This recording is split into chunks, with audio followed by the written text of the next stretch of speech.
ஒரு வார்த்தையை தவறிவிட்டால் என்ன வரப்போகிறது என்று வெளியே இருக்கின்ற தொலைக்காட்சியில் காத்துக் கொண்டிருக்கிறது என்பதையும் நான் அறிவேன்.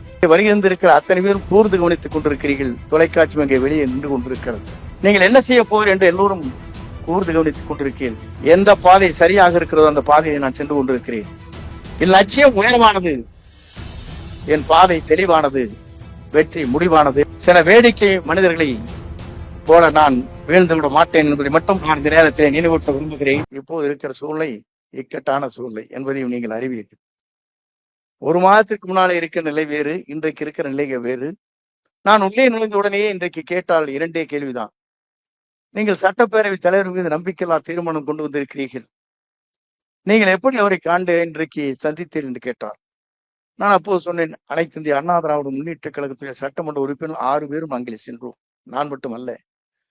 எனக்கு இன்றைக்கு தேவை என்ன என்று சொன்னால், என்னுடைய பகுதியில் இருக்கிற மக்களுடைய நலன் கருதி 2 நாட்களுக்கு முன்னாலே விவசாயிகள் பவானி ஆற்றங்கரைய ஓரத்திலே அங்கே இருக்கின்ற சுற்றுச்சூழல் பாதிக்கின்ற அளவிற்கு ஒரு சாயப்பட்டறை கொண்டு வருகிறார்கள். அதை தடுக்க வேண்டும் என்று என்னிடத்திலே ஒரு 200 பேருக்கும் மேற்பட்டவர்கள் எங்களிடத்திலே மனுக்களை தந்தார்.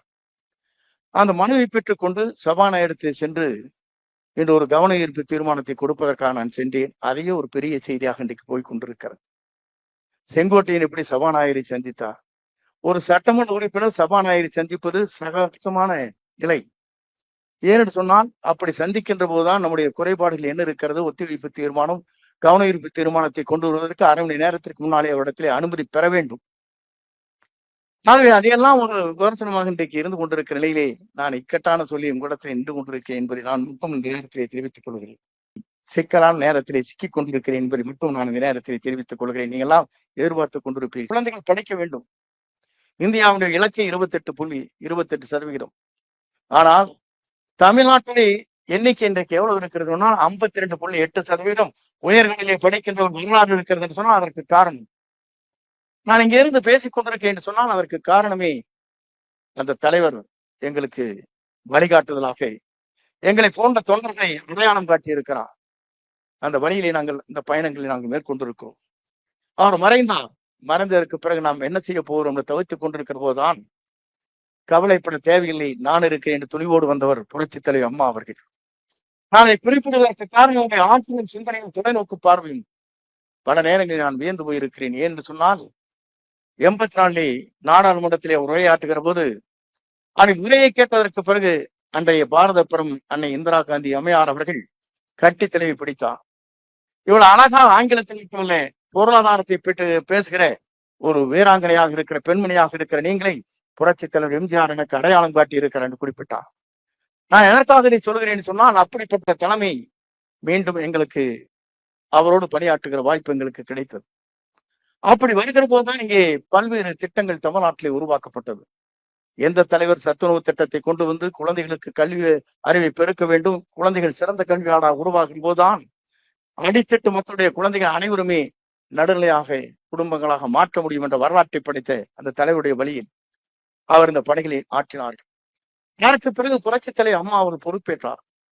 பொறுப்பேற்றதற்கு பிறகு சிறந்த கல்வியாளராக இருந்த காரணத்தின் அடிப்படையில் இந்தியாவிலே எந்த மாநிலத்திலும் எந்த முதலமைச்சரும் பேச முடியாத 6 மொழிகளே பேசக்கூடிய ஆற்றல் மிக்க சக்தியாக இருந்தவர் புரட்சி தலைவர் அம்மா அவர்கள். நான் அதை குறிப்பிடுவதற்கு காரணம், அவருடைய சில நேரங்களில் அவரோடு டெல்லிக்கு செல்கிற எனக்கு வாய்ப்பு கிடைக்கும். அப்படி செல்கிற போது ஒவ்வொரு முதலமைச்சரிடத்திலே எந்த மொழியிலே பேசக்கூடியவரோ அந்த மொழியிலே அவர் பேசுவார். நான்லாம் வியந்து போய் அங்கே நின்று கொண்டிருப்பேன்.